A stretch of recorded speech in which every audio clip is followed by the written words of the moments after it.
할렐루야. 2022년 4월 12일 화요일 아침 기도회를 시작하겠습니다.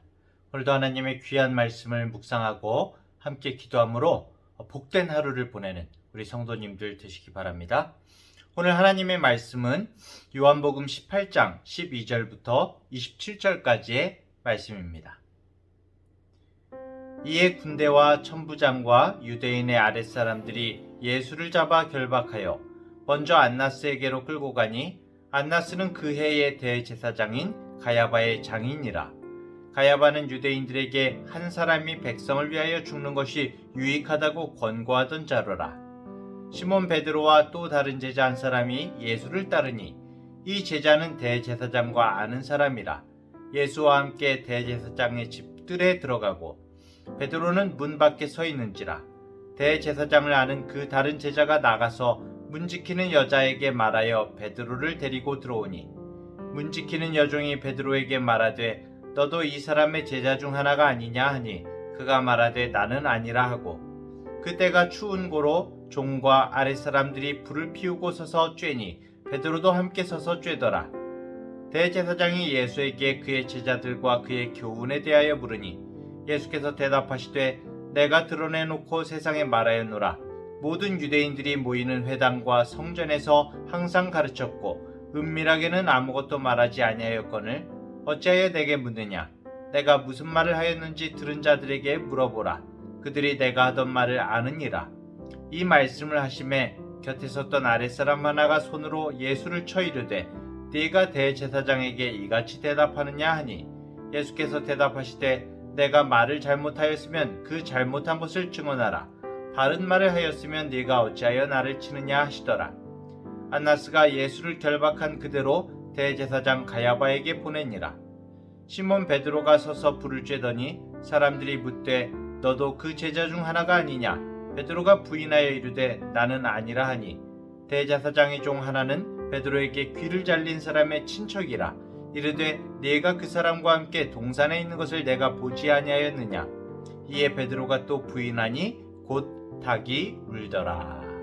아멘. 예수님을 잡으려는 사람들이 무기를 가지고 겟세마네 동산에 나타났습니다. 그들은 예수님을 잡아가는데 어려움을 겪을 것으로 예상했지만은 베드로의 돌발 행동 외에는 어떠한 방해도 받지 않았습니다. 그들은 아주 쉽게 예수님을 체포해서 대제사장인 가야바의 장인 안나스에게로 끌고 갔습니다. 왜 유대인들은 예수님을 가야바가 아니라 안나스에게로 끌고 갔을까요? 누가복음 3장 2절을 보면은 우리가 배경을 좀 이해할 수가 있는데요. 안나스와 가야바가 대제사장으로 있을 때에 하나님의 말씀이 빈들에서 사가랴의 아들 요한에게 임한지라 이렇게 나오고 있는데요. 이 구절을 보면은 안나스와 가야바가 동시에 대제사장직을 맡고 있죠. 이것은 그때 당시 유대인들이 어떤 정치적 상황을 가지고 있는지를 알려주는 단서가 되는데요. 그 당시에 가야바는 로마 정부가 세운 대제사장이었고 안나스는 유대인들이 세운 대제사장이었던 것으로 보여집니다. 예루살렘에 두 명의 대제사장이 존재했던 것이죠. 어쨌든 병사들은 예수님을 안나스에게로 데려가는데 병사들이 안나스에게로 갈 때에 보니까 두 명이 딱 몰래 뒤따라가죠. 두 제자가 그 뒤를 쫓아가고 있는 모습이 나옵니다. 아마도 주님께 무슨 일이 일어나는지 보기 위해서 따라간 것이겠죠. 한 제자는 분명히 베드로였다라고 나오고 있지만 다른 제자의 이름은 나오지 않고 있습니다. 아무래도 이 요한복음을 기록한 요한이 아닐까 그렇게 짐작해 볼 수가 있는데요.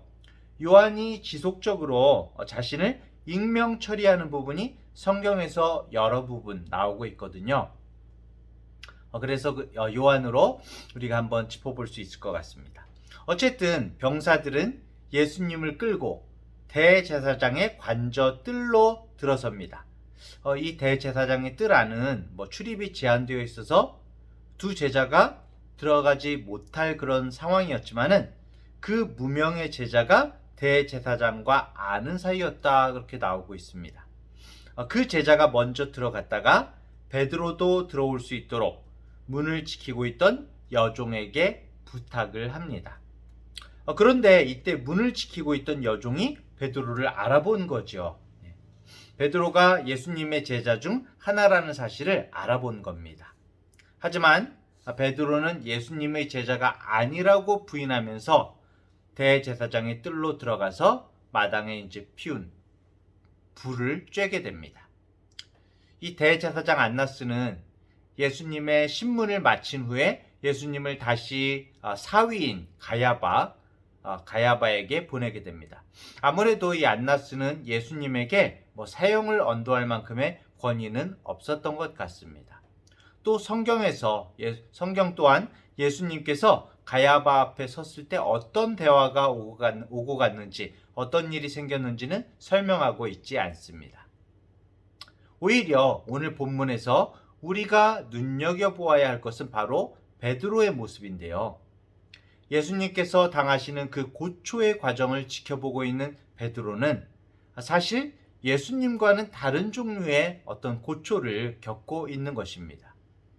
예수님께서 고통의 시간을 지나시는 동안에 베드로 또한 이 정신적인 고난을 당하고 있는 것인데요. 이 불리 옆에 서 있던 베드로에게 또 한 사람이 다가와서 베드로가 예수님의 제자였음을 다시 말하죠. 베드로는 여기서 두 번째로 주님을 부인하게 됩니다. 또 그 무리 가운데에는 베드로의 공격에 귀를 잃을 뻔했던 하인의 그 친척 한 사람이 섞여 있었는데 예수님이 잡히시던 현장에 그도 함께 있었던 것 같습니다. 베드로를 금세 알아본 그가 베드로에게 너도 제자 중 하나가 아니었느냐 하고 이렇게 물으니까 베드로는 결국 세 번째로 주님을 부인하게 됩니다. 그리고 베드로가 주님을 알지 못하노라 이렇게 거짓 고백을 하자마자 닭 울음소리가 울리게 되는 거죠. 사실 우리가 이 장면을 잘 이해하기 위해서는 요한복음 13장을 다시 한번 기억해 보는 것이 도움이 되는데요. 요한복음 13장은 예수님께서 제자들의 발을 씻기시던 장면을 기록해 둔 장입니다. 제자들과 함께 마지막 만찬을 나누시면서 주님은 누군가 자신을 배신하게 될 것에 대해서 말씀하셨지만 제자들은 예수님의 말씀을 잘 알아듣지 못하고 있습니다. 그뿐 아니라 예수님께서 곧 죽게 될 것이라고 예언의 말씀을 하시니까 즉시로 아주 강력하게 반대 발언을 한 사람이 있는데 바로 베드로였습니다. 베드로는 그날 밤에 주님을 위해서라면 목숨이라도 내놓겠다 이런 어떤 결연한 발언을 서슴지 않았던 그런 사람입니다. 그러자 그때 주님은 베드로가 닭 울기 전에 3번 주님을 부인할 것이다 이렇게 앞니를 알려주신 바가 있죠. 사실 유대인 무리가 예수님을 잡으려고 몰려왔을 때 당당히 맞섰던 사람은 오직 베드로뿐이었습니다. 주님을 지켜야겠다는 그런 생각으로 칼을 잡아 뺀 사람도 베드로였죠. 예수님께서 칼을 치우라고 하지 않으셨다면 베드로는 기꺼이 주님을 위해 피를 흘리고도 남았을 그런 사람입니다. 따라서 주님을 위해 목숨을 바치겠다고 공언한 것은 분명히 베드로의 진심이었습니다. 그런데 무장한 그런 군병들 앞에서도 그토록 당당했던 베드로가 한 여종 앞에서 이렇게 주님을 부인하는 모습을 보였다는 것이 참으로 아이러니한 것 같습니다. 이전에는 그렇게 사기가 충천했던 베드로가 어째서 연약하기 짝이 없는 여종 앞에서는 그토록 무력한 모습을 보였던 것일까요? 깊이 생각해 볼 필요가 있는 그런 장면입니다.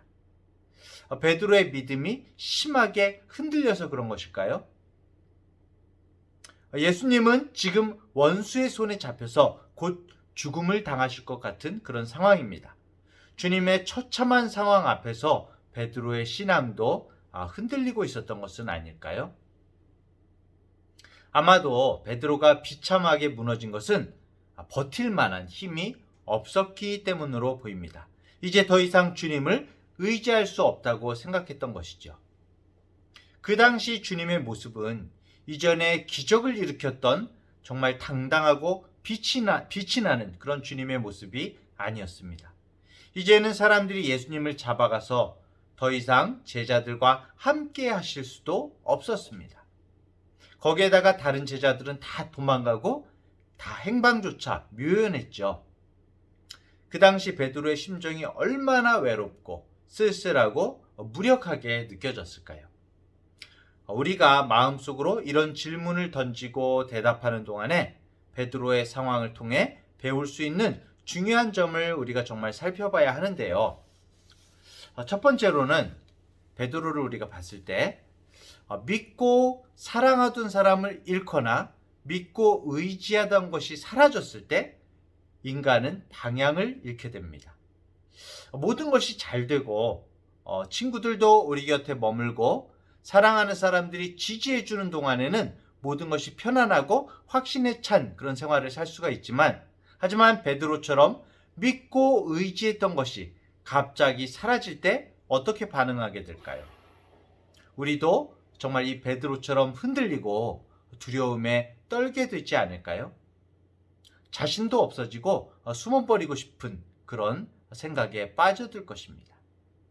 두 번째로 베드로의 모습은 우리의 본질을 보게 합니다.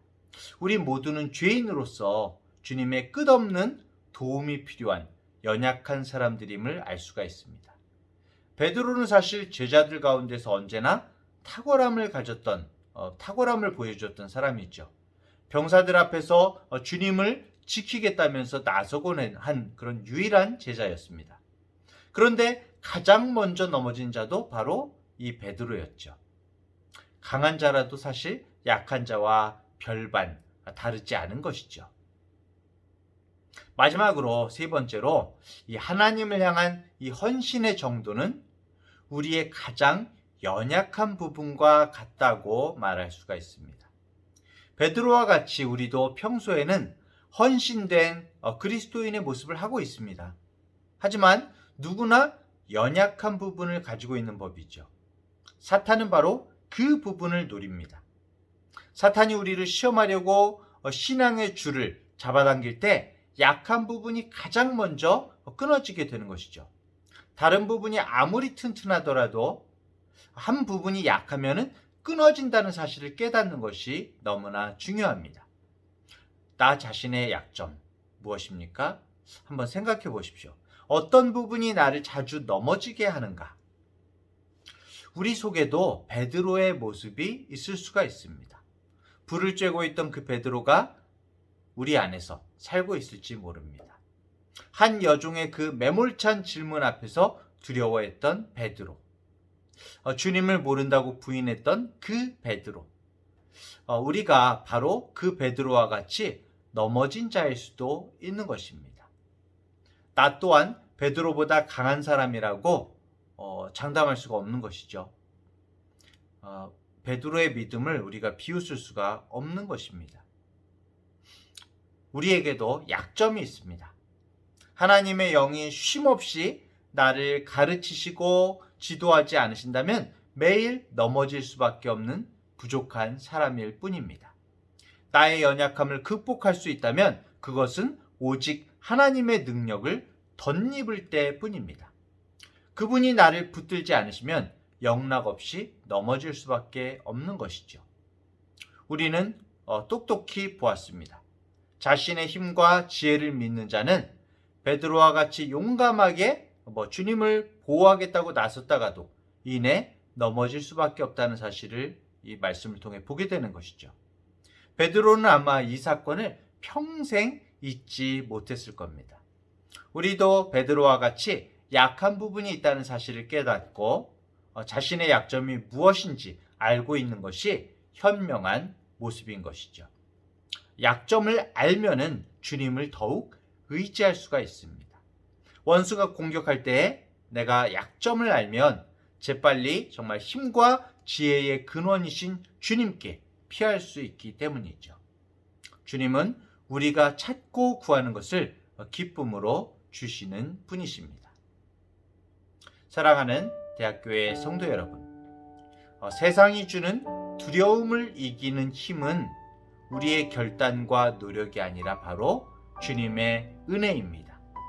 우리가 주님을 부인하지 않고 힘들고 어려워도 주님의 말씀을 따라 살 수 있는 비결은 우리는 주님을 늘 배반하지만 예수님께서 여전히 우리를 부르셔서 그 참되신 사랑을 우리에게 베푸시기 때문입니다. 이것이 바로 복음이죠. 우리를 사랑하시되 자신의 전부를 내어주시기까지 사랑하신 주님의 은혜를 힘입어서 주님을 전부로 삼아 우리의 모든 것을 주님께 맡기길 원합니다. 오늘 하루도 주님께 모든 것을 맡기고 주님 앞에 살아가는 우리 복된 성도님들 되시기를 간절히 축원합니다. 기도하겠습니다. 하나님 아버지, 캄캄한 어둠 속에서 스스로 죄인됨을 생각하지 못하고 세속적인 명예와 힘을 추구하던 우리를 긍휼히 여기사 생명의 빛을 우리 인생에 비추어 주심을 감사를 드립니다. 어둠뿐인 세상에 빛으로 오신 주님을 따라 세상을 밝히고 어둠을 물리치는 삶을 살아내기를 원합니다. 주님을 나의 모든 것으로 삼고 주님의 말씀을 따르는 삶은 언제나 세상의 반대에 부딪히고 주님을 부인하도록 유혹받지만 오늘도 우리를 그 사랑 가운데 불러주시는 주님의 은혜를 힘입어서 승리하게 하여 주시옵소서. 오늘도 주님 앞에 삽니다. 주여 붙들어 주시옵소서. 예수님의 이름으로 기도합니다. 아멘.